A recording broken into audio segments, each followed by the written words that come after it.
pour cette seule année, le Canada a délivré 18 000 visas au Cameroun. Donc, le chiffre d'il y a 3 ans, de 5 millions, qui déjà à l'époque était sujet à caution, on pourrait vraiment de façon réaliste dire que nous aurions au Cameroun 6-7 millions. Nous aurions à l'étranger 6-7 millions de compatriotes. Alors là, c'est la quantité. Seulement cette quantité, c'est une énergie. En quantité, tout simplement. C'est-à-dire, si on considère que chacun de ces Camerounais fait quelque chose pour son pays, vraiment en quantité, tout simplement, en envoyant un peu d'argent à sa famille, en fait, je sais pas.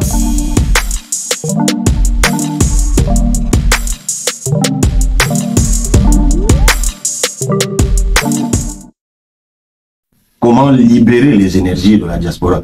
Donc nous considérons la diaspora camerounaise comme une énergie envoûtée, comme une énergie étouffée, qu'il faut libérer.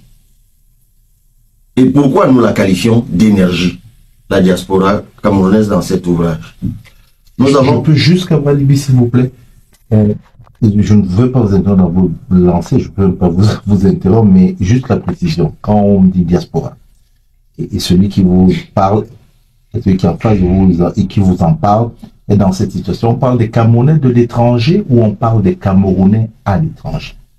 Je suis sûr que vous comprenez la nuance. Je ne suis même pas sûr de la saisir globalement, mais moi je parle des Camerounais établis à l'étranger. Donc les Camerounais à l'étranger. C'est-à-dire des compatriotes qui se sont installés dans d'autres pays du monde et qui s'y sont même intégrés, mais qui n'ont pas oublié d'où ils viennent. Et qui ont même envie de repartir, qui font des choses dans leur pays, le Cameroun. Ils s'occupent de leur famille. Il y a des études qui montrent des flux financiers, par exemple, des Camerounais établis à l'étranger. Alors, moi qui suis député, j'ai un chiffre d'il y a 3 ans qui nous avait été donné par le ministère des Relations extérieures. Un chiffre de plus de 5 millions de Camerounais établis à l'étranger. Plus de 5 millions de Camerounais établis. Plus de. C'est approximatif. Tout à fait. Pour un pays comme le Canada, je me suis renseigné récemment. C'est en quantité une énergie incroyable. Mais j'aborde aussi le point de la qualité. Vous voilà, monsieur Ekwala. Vous êtes en face de moi. Vous êtes un brillant journaliste. Moi, avant de venir à votre émission ici, j'ai entendu parler de vous comme un brillant journaliste ayant une très forte audience ici dans la cité de Montréal. Vous avez donc fait la preuve de votre compétence ici. Des Camerounais comme vous, j'en ai croisé partout. Dans les banques, dans l'administration, dans les industries de toutes sortes. Les industries du bois.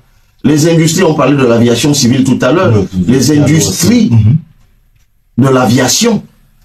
Il y a des compatriotes ici qui travaillent dans des mines, qui travaillent dans des usines de transformation minière. Nous avons, on a même un de nos jeunes camarades de parti qui est un très haut cadre dans une grosse entreprise, si ce n'est d'ailleurs la première au monde, minière canadienne. Donc, ils sont nombreux comme ça. Et nous disons ceci. Si Dieu nous accorde la grâce et le peuple suit de diriger le Cameroun, l'un des leviers que nous allons activer pour redresser rapidement le Cameroun, c'est la diaspora. D'abord parce que nous aurons des compétences prêtes dans des domaines où ces compétences n'existent peut-être pas au Cameroun. Ça, c'est une chose. Nous aurons également des compétences comme celles qui existent au Cameroun, mais qui sont animées d'un autre esprit. Parce que n'oublions pas, 40 ans de malgouvernance, ça imprime un comportement, une façon de faire, une façon d'être. Notamment, le premier avatar étant la bureaucratie, le second, la corruption qui va avec. Nous aurions, venus de l'étranger, des gens prêts à l'emploi, mais sachant que on gagne son argent par le travail, par la performance.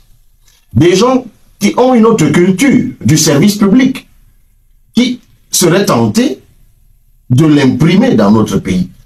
Et vous verriez qu'en faisant un savant mix entre cette ressource humaine de la diaspora, et là je parle vraiment de l'appareil d'État, et la ressource locale, on gagnerait en temps dans le redressement et la reconfiguration des comportements. Mais là je parle de ceux qui se mettraient au service de l'État. Mais il y a de nombreux Camerounais. J'ai découvert que par exemple, la seule région de Bruxelles avait plus de médecins que le Cameroun tout entier. De médecins camerounais que le Cameroun tout entier. Mais vous avez parmi ces médecins, j'en ai rencontré un à Atlanta, une au Maryland, mais qui a un cabinet dentaire d'un niveau technologique et de compétences comme il n'y en a pas beaucoup aux États-Unis, et qui est en train de mettre sur pied une fondation pour travailler au Cameroun. Vous avez donc comme ça de nombreuses compétences camerounaises qui auraient envie de faire des choses à titre privé au Cameroun. Tu ne veux cette chaîne et sûrement cette vidéo te plaît. Ici, ensemble, nous contribuons au développement de notre continent africain. Alors, si tu veux faire partie de cette incroyable aventure, je t'invite à t'abonner maintenant pour ne rien rater ultérieurement. Il faut créer des conditions de cela. Ça ferait avancer le Cameroun à une vitesse où vous n'avez pas idée. Donc des Camerounais de la diaspora, entrepreneurs, qui viendraient et qui ne demanderaient qu'à trouver un cadre propice à l'entrepreneuriat, à l'investissement. Et là, on parle de ceux qui viendraient à leur compte. Mais on considère aussi ceux qui viendraient avec des partenariats qu'ils ont noués à l'étranger. Vous, monsieur Ekwala, je ne connais pas votre portefeuille relationnel, mais peut-être que là-dedans, il y a des gens qui ont des fonds et qui veulent les investir ailleurs, qui veulent donc les multiplier ailleurs. Ça, c'est votre portefeuille. Donc, vous pourriez toquer à la porte du Cameroun en disant, oui, mais moi, monsieur Ekwala, j'ai dans ma suite des gens qui veulent investir au Cameroun. On le mettrait sur votre compte. Vous voyez que, en mettant bout à bout tout ce que je viens de vous dire, la question de la plurinationalité, moi je ne dis pas double nationalité, en réalité devient même banale dans ce que je vous dis. C'est-à-dire que chaque fois qu'on évoque la diaspora, le premier point qu'on évoque, c'est celui de la nationalité. Et moi je dis, mais c'est banal. Le regard que moi je pose sur la diaspora, c'est le regard que je pose sur un levier stratégique, sur un levier productif, économiquement productif, industriellement productif, intellectuellement productif. Donc, des pays qui ont cette chance, il n'y en a pas beaucoup sur la planète, des pays, notamment sous nos latitudes, qui peuvent se prévaloir d'une diaspora aussi importante en nombre et en qualité. Nous sommes essayés, lorsque nous travaillons pour cet ouvrage, de faire des études comparatives. Des pays africains qui peuvent se prévaloir d'une diaspora de cette facture. Il n'y en a pas beaucoup. Donc, c'est donc une opportunité qu'il faut saisir. Quelqu'un m'a dit quelque part que je tenais un discours strictement calculateur, pas empathique. Et je lui ai répondu, mais moi je parle comme un homme politique qui analyse les leviers qui lui permettront de relever son pays, de redresser son pays, de construire son pays. Et excusez-moi de le dire comme ça, mais c'est ce regard que moi je pose sur la diaspora, que je pose sur vous, monsieur Ekwala. Et pour cela, c'est une banalité que de réviser l'article du Code de la nationalité de 1968. Parce que moi, je ne suis pas pour la binationalité, je suis pour la plurinationalité. Parce que, autant je vous ai dit tout à l'heure qu'on serait 6 ou 7 millions, on n'est pas dans un seul pays. Mais on est des dizaines de milliers ici au Canada. Le nouveau haut-commissaire du Cameroun ici me donnait un chiffre estimatif, compris entre 50 et 100 millions, 100 000 je crois, entre 50 et 100 000 Camerounais, je parle du tout nouvel ambassadeur angolais Philippe Mwesse, ancien ministre des Forêts. Ben, je le salue au passage parce que c'est de mon point de vue un haut fonctionnaire de haute facture qui vient d'arriver ici, parce que c'est quelqu'un qu'on a tous connu au ministère des Forêts et dont on dit d'ailleurs qu'il a été démis de ses fonctions parce qu'il essayait de déconstruire tous les réseaux de banditisme forestier qu'il avait trouvé. Donc il a payé un peu le prix de son intégrité, de sa rectitude. Donc c'est quelqu'un qui est animé d'une volonté de travail, qui a un esprit différent, et je crois qu'on a bien fait de l'envoyer ici au Canada, où on a une diaspora dont la base se dilate et qui aura besoin d'un encadrement présent et de proximité de son ambassade. C'était juste une petite digression que je faisais. Donc pour revenir sur la diaspora en disant, nous avons une opportunité, qu'est notre diaspora, C'est une chance même, on peut dire des choses aussi prosaïquement, mais saisissons cette opportunité, utilisons cette chance-là.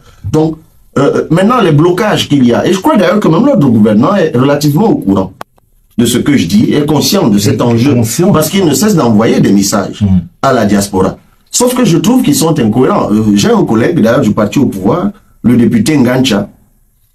Vous voyez, on n'est pas du même bord politique, mais je cite son nom ici parce que je sais qu'il a comme député un travail incroyable de lobbying politique dans sa propre formation politique pour obtenir des avancées comme celle de la révision du Code de nationalité de 68. Mais il se heurte à une fin de non-recevoir et parfois je me moque d'ailleurs de lui en disant tu as peut-être choisi le mauvais parti, il faut venir au PCRN. Mais l'une des raisons qui circulent, ça je ne tiens pas de lui, et il ne me le dirait pas parce qu'il est discret sur sa formation politique, mais de nos informations, il se peut qu'on bloquerait des choses parce qu'on redouterait la force électorale que représenterait la diaspora. On se dit oui, si on leur donne la nationalité maintenant, ça va faire 7 millions d'électeurs du coup, bon, encore que tous ne vont pas voter. Hein. Tous ne votent pas. Et puis, il ferait basculer la balance. Et moi, je leur dis, mais ça encore, on fait des études comparatives. On voit le taux de participation électorale dans pas mal de pays d'Afrique ou d'ailleurs qui ont concédé la plurinationalité. Ce taux n'est jamais élevé. Donc, c'est un enjeu minable, celui-là. Comment on peut bloquer une telle énergie à cause des considérations bassement électoralistes? Le vote de la diaspora n'est pas homogène. Et en plus, rien ne dit que les 7 millions voteraient forcément pour l'alternance. Donc, pour moi, c'est des considérations un peu rétrogrades qu'il faut avoir le courage de dépasser. Et c'est un lobbying que nous essayons de faire, enfin, dans les limites qui sont celles d'un parti à 5 députés, que nous essayons de faire. Mais je viens là de vous présenter notre perception à nous, dans notre dynamique politique, rassemblée au sein du PCRN, de la diaspora.